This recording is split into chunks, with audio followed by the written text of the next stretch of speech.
हाँ, तो आज एक बार फिर से श्रीमद् भगवद गीता के द्वितीय अध्याय के विषय में चर्चा करते हैं। भगवान श्री कृष्ण जो कि अर्जुन के सारथी थे, मित्र थे, और अर्जुन उनकी शरण में आया हुआ था। अर्जुन भगवान श्री कृष्ण की शरण में आया हुआ था। जब अर्जुन विचलित हुआ तो भगवान श्री कृष्ण ने उसे उपदेश दिए, क्योंकि उसे गीता के उपदेश का पात्र समझा। कभी भी चाहे वो उपदेश हो या दान हो या ज्ञान हो, पात्र व्यक्ति को ही दिया जाता है। अपात्र व्यक्ति को दिया हुआ ज्ञान, दान, सम्मान निरर्थक होता है। तो अर्जुन उस ज्ञान का पात्र था जिस ज्ञान को भगवान श्री कृष्ण युद्ध के मैदान में उसे देना चाहते हैं और भिन्न भिन्न माध्यमों से उसे समझाते हैं। तो आगे भगवान श्री कृष्ण कहते हैं अर्जुन से कि हे अर्जुन, वासांसि जीर्णानि यथा विहाय नवानि गृह्णाति नरोपराणि तथा शरीराणि विहाय जीर्णानि अन्यानि संयाति नवानि देहि। तो भगवान श्री कृष्ण ने अर्जुन को कहा कि वासांसि जीर्णानि यथा विहाय नवानि गृह्णाति नरोपराणि तथा शरीराणि विहाय जीर्णानि अन्यानि संयाति नवानि देहि। अब भगवान श्री कृष्ण से कहते हैं कि हे अर्जुन, जिस प्रकार से वासांसि पुराने वस्त्रों को जीर्णानि यानी पुराने, जर्जर, टूटे फूटे, फटे, तो पुराने वस्त्रों को यथा जिस प्रकार से विहाय छोड़ करके नवानि माने नए, गृह्णाति माने धारण कर लेते हैं, नरोपराणि नर माने मनुष्य, अपराणि माने दूसरे। तो भगवान श्री कृष्ण कहते हैं कि हे अर्जुन, जिस प्रकार से मनुष्य पुराने वस्त्रों को छोड़कर दूसरे और नए वस्त्र धारण कर लेता है, तथा उसी प्रकार से शरीराणि विहाय जीर्णानि, जीर्णानि यानी पुराने शरीरों को छोड़कर अन्यानि संयाति नवानि देहि, नवानि माने नई देह को धारण कर लेती है यह जीवात्मा, देहि यानी जीवात्मा, नवानि नए शरीरों को। तो भगवान श्री कृष्ण ने कहा कि यथा नरः जीर्णानि वासांसि विहाय अपराणि नवानि गृह्णाति, यथा माने जिस प्रकार नर माने मनुष्य जीर्णानि वेशांसि, जीर्णानि यानी पुराने, वासांसि वस्त्रों को विहाय छोड़ करके अपराणि दूसरे, नवानि नए, गृह्णाति माने ग्रहण कर लेता है, तथा माने उसी प्रकार देहि माने यह जीवात्मा, आत्मा, शरीराणि विहाय जीर्णानि, जीर्णानि यानी पुराने, शरीराणि माने शरीरों को विहाय छोड़ करके अन्यानि माने अन्य, नवानि माने नए, संयाति माने प्राप्त कर लेता है। तो जीवात्मा भी उसी प्रकार से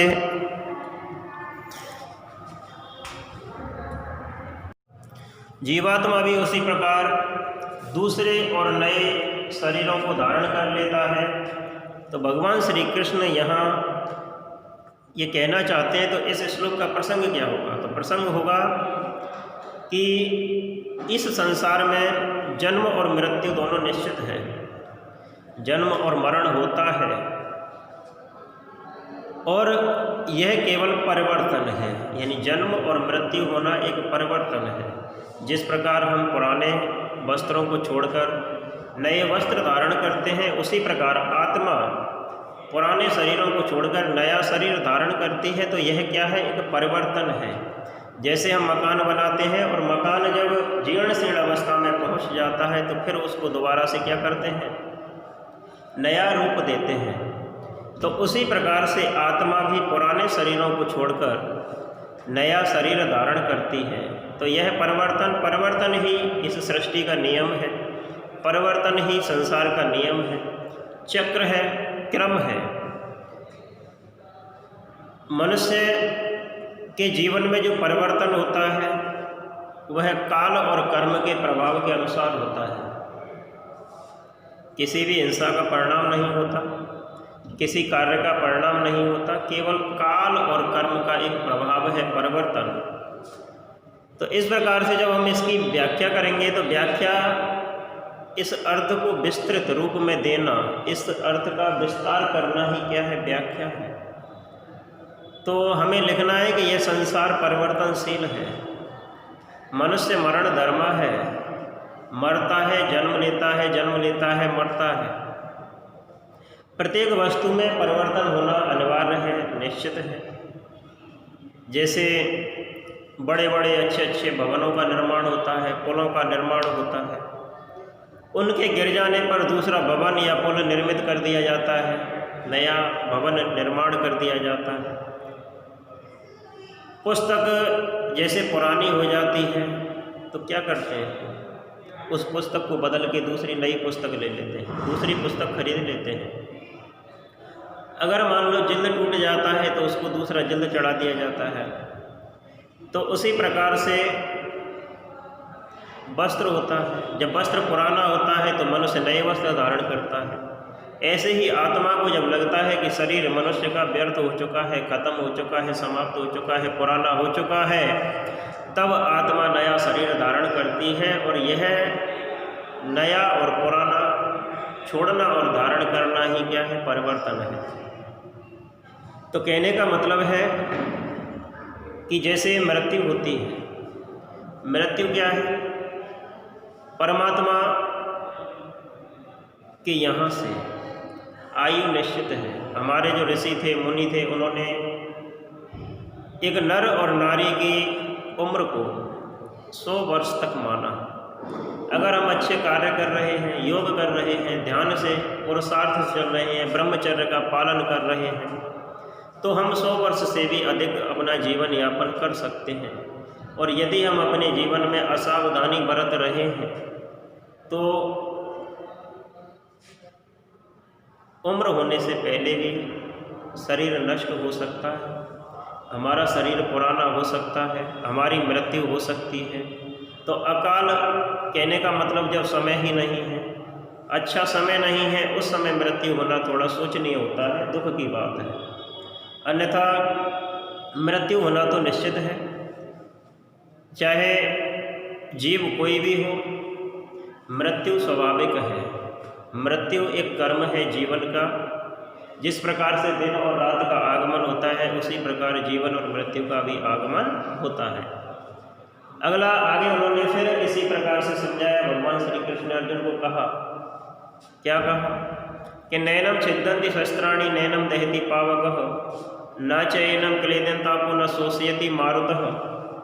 तो आगे कहते हैं भगवान श्री कृष्ण अर्जुन से कि हे अर्जुन, नैनम छिद्दन्ति, नैनम, तो देखो नैनम का जब हम संधि विच्छेद करेंगे तो क्या प्राप्त होगा हमें, न प्लस एनम,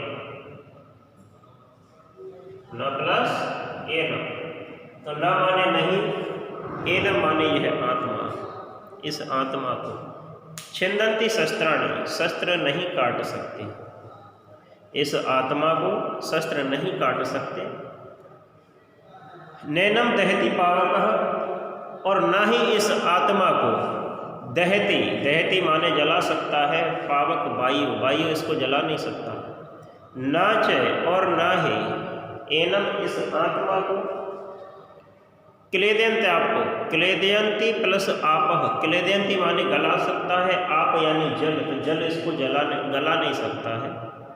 न शोषयति मारुत है, और ना ही मारुत, मारुत यानी वायु, मारुत शोषयति माने सुखा सकता है। तो इस श्लोक का अन्वय होगा कि न एनम शस्त्राणि छिन्दन्ति, न माने नहीं, एनम इस आत्मा को शस्त्राणि माने शस्त्र छिन्दन्ति काट सकते हैं, न पावक एनम दहति, और न ही वायु इसको, न ही आग, पावक, पावक का मतलब होता है अग्नि, और न ही अग्नि इसको जला सकता है।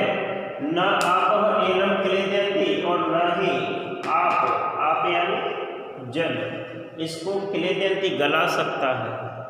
ना च मारुते शोषयति, और ना ही वायु इसको सुखा सकता है। तो ना माने नहीं, एनम इस आत्मा को शस्त्राणि, शस्त्र छिन्दन्ति काट सकते हैं, और न माने नहीं पावक अग्नि दहती इसको जला सकती है।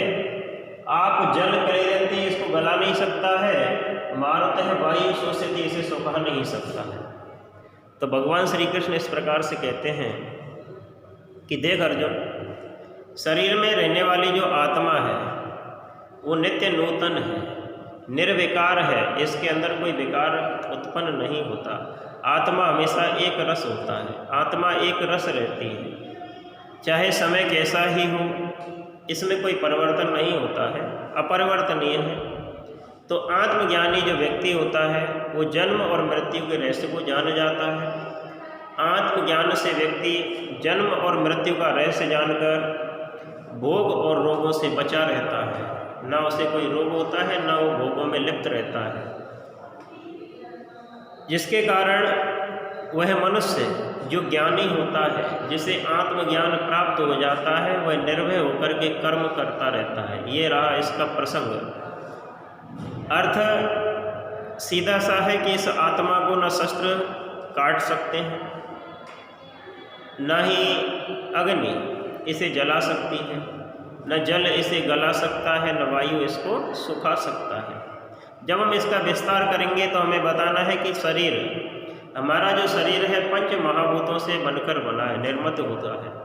यानी हमारा शरीर पंच तत्वों से निर्मित है, पृथ्वी जल वायु आकाश और अग्नि। तो हमारा जो शरीर है वो पंच तत्वों से निर्मित होता है, और इन पंचभूतों का प्रभाव शरीर पर पड़ता है, आत्मा पर नहीं पड़ता, क्योंकि शरीर गल सकता है, जल सकता है, कट सकता है और सूख भी सकता है, ठीक है। लेकिन आत्मा निर्विकारी है, अक्षर है, अव्य है, ना इसको जलाया जा सकता है, न सुखाया जा सकता है, न गलाया जा सकता है, ठीक है। छेदन, भेदन, गलन, जलन आत्मा पर कोई प्रभाव नहीं डालते हैं। आत्मा आकाश के समान सर्वव्यापी है, निर्लेप है। अग्नि जल वायु उसके मित्र की तरह होते हैं। आत्मा की तरह ही बेकार, जैसे आत्मा मुक्त है समस्त बेकारों से, उसी प्रकार तुमने देखा होगा कि सीता भी एक तरह से मुक्तों से बेकारों से मुक्त थी, अग्नि को पार कर गई। भला कौन कर सकता है अग्नि पार, है ना। उसी प्रकार तुमने एक और उदाहरण पढ़ा होगा कि भक्त प्रहलाद हुए। प्रहलाद पर किसी का कोई प्रभाव नहीं पड़ा, भौतिक क्रियाकलापों का कोई प्रभाव नहीं पड़ा, है ना। जब उसे अग्नि में बैठाया तो भी वो प्रसन्न होता हुआ अग्नि में बैठ गया, है ना। तो उसी प्रकार से भक्त प्रहलाद थे। तो भक्त प्रहलाद भी क्या थे, उन्होंने किसी का कोई चिंतन नहीं किया, निर्भय होकर के आग वायु पानी, है ना, अपने कर्तव्य पथ से कभी विचलित नहीं हुए, चाहे स्थिति कैसी भी आई। उन्होंने अपने ध्यान को नहीं छोड़ा, अपने योग को नहीं छोड़ा। तो इसी प्रकार से जब मनुष्य अपने कर्म और अपने ज्ञान को जान जाता है, आत्मज्ञान की जब मनुष्य को प्राप्ति होती है, आत्मज्ञान को, आत्म रहस्य को मनुष्य समझ जाता है, तब उसे कोई भी दुखी नहीं करता है। आत्मा को जानने से संकट हमेशा के लिए छूट जाते हैं। कोई भी परिस्थिति, कोई भी सुख मनुष्य से दूर हो जाता है। मनुष्य सभी पापों को पार कर जाता है, जिस प्रकार से नाव जल को पार करती है ना। तो कहने का मतलब है कि आत्मज्ञान जब व्यक्ति को प्राप्त होता है तब वो शरीर के विषय में छोड़ देता है, क्योंकि शरीर पर बाह्य वातावरण का, भौतिक वातावरण का प्रभाव पड़ता है, पंचभूतों का प्रभाव पड़ता है, आत्मा पर इन सब का कोई प्रभाव नहीं पड़ता है। इस प्रकार से अगला आगे भगवान श्री कृष्ण उसे कहते हैं। इसी क्रम में बात वही है, केवल इसमें विशेषण शब्दों का प्रयोग हुआ है। विशेषण शब्दों के माध्यम से भगवान श्री कृष्ण कहना चाहते हैं अर्जुन को कि हे अर्जुन, अच्छेद्यो अयम अदाह्यो अयम अकिलेद्यो अयम अशोष्य एव च नित्य सर्वगतः स्थाणु अचलो अयम सनातनः। तो आगे भगवान श्री कृष्ण ने इसी बात को फिर विशेषणों के माध्यम से अर्जुन को समझाया और कहा, हे अर्जुन, अच्छेद्यो अयम अदाह्यो अयम अकिलेद्यो अयम अशोष्य एव च नित्य सर्वगतः स्थाणु अचलो अयम सनातन है। यानी कि यह आत्मा अयम अच्छेद्य, यह आत्मा अच्छेद्य है, अर्थात छेदने योग्य नहीं है। अदाह्य अदाह्य है अर्थात जलाने योग्य नहीं है। अक्लिद्य च अयम, अक्लिद्य माने गलाने योग्य भी नहीं है यह आत्मा। असुस्य एव, और असुस्य यानी कि सुखाने योग्य, नहीं सुखाने योग्य है यह आत्मा। नित्य है, सर्वगत है, सर्वव्यापी है, स्थाणु स्थिर रहने वाली है, अचल है और सनातन हमेशा रहने वाली है। तो भगवान श्री कृष्ण कहते हैं अर्जुन से कि हे अर्जुन, ये जो आत्मा है छिदने वाली नहीं है, जलने वाली नहीं है, न गलने वाली है, न सूखने वाली है। निश्चित रूप से यह नित्य है, सर्वव्यापी है, अचल, स्थिर और सनातन है। इस प्रकार भगवान श्री कृष्ण कहते हैं अर्जुन को। तो प्रसंग हो सकता है इसका क्या कि बुरा आचरण, घृणा, अशांति, असंयम से आत्मा नहीं मिलती। आत्मा किसको मिलती है? आत्मा उस व्यक्ति को प्राप्त होती है जो शुद्ध आचरण वाला होता है, विशुद्ध आचरण वाला होता है। अंतःकरण जब मनुष्य का स्वच्छ होगा, विशुद्ध अंतःकरण होगा तो आत्मा उसी ओर बढ़ती है।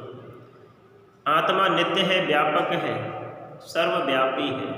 ठीक है, तो कहने का तात्पर्य है कि यह आत्मा ना तो छिदने वाली है, न जलने वाली है, न गलने वाली है, न सूखने वाली है। तो फिर किस प्रकार की है? नित्य है, सर्वव्यापी है, स्थिर रहने वाली, अचल और हमेशा रहने वाली है। तो कहने का तात्पर्य है कि आत्मा उपाधियों से रहित है, आत्मा उपाधियों से रहित है। बुद्धि मनुष्य भौतिक पदार्थों का शरीर पर प्रभाव पड़ सकता है, आत्मा पर इसका कोई प्रभाव नहीं पड़ता है। आत्मा पर भौतिक वातावरण का कोई प्रभाव नहीं पड़ता है। तो आगे भगवान श्री कृष्ण इसी प्रकार से अर्जुन को अन्य उदाहरणों के माध्यम से समझा रहे हैं कि हे अर्जुन, यह आत्मा कैसी है, किस प्रकार की है और किस प्रकार के व्यक्ति को दुखी नहीं करती है। तो भगवान श्री कृष्ण ने यही कहा कि हे अर्जुन, भौतिक पदार्थों का आत्मा पर कोई प्रभाव नहीं पड़ता है। पृथ्वी, जल, वायु, आकाश ये सभी इंद्रियों पर अपना प्रभाव डालते हैं, अपनी शक्ति को दिखाते हैं, लेकिन आत्मा पर इन सब का कोई प्रभाव नहीं पड़ता है। आत्मवान मनुष्य आत्मा के योग से विषयों के वशीभूत नहीं होता है। विषयों की डोर में जो बंधा हुआ मनुष्य होता है वो पशु के समान है। जैसे तुमने एक श्लोक पढ़ा होगा पहले भी कि ये शाम न विद्या न तपो न दानम न ज्ञानम न शीलम न गुणो न धर्मम ते मृत्यु लोके भोवि भारभूता मनुष्य रूपेण मृगा शरन्ति। तो जिस व्यक्ति को अपना आत्मज्ञान नहीं है, जिस व्यक्ति को योग नहीं है, आत्मवान जो व्यक्ति नहीं है, जो व्यक्ति विषयों के बंधन में बंध जाता है, इस भौतिक वातावरण, भौतिक संसार में जो विषयों का दास हो जाता है, विषयों का गुलाम हो जाता है, वह मनुष्य पशु के समान है। तो आत्मा इन सब से पृथक होती है, इन सब से अलग होती है, नित्य होती है। राग, द्वेष, शोक, मोह, क्रोध, काम ये सब आत्मा के क्या नहीं है? आत्मा के भेद नहीं है, अर्थात आत्मा पर इन सब का कोई प्रभाव नहीं पड़ता है। आत्मा प्रकाशक है, दृष्टा है। तो कहने का तात्पर्य यही है कि आत्मा सनातन है, नित्य, नूतन है। अतः हे अर्जुन, इस शरीर को ध्यान न देते हुए, इस भौतिक वातावरण को, भौतिक क्रियाकलापों को न देखते हुए, अर्थात अपनी इंद्रियों को संयमित करके अपने आत्मज्ञान से आत्मा को जानकर तू युद्ध के लिए प्रेरित हो जा। क्योंकि आत्मा पर इस बाह्य भौतिक वातावरण का, भौतिक प्रभाव का कोई प्रभाव नहीं पड़ता है। शरीर आता जाता रहता है। इस प्रकार से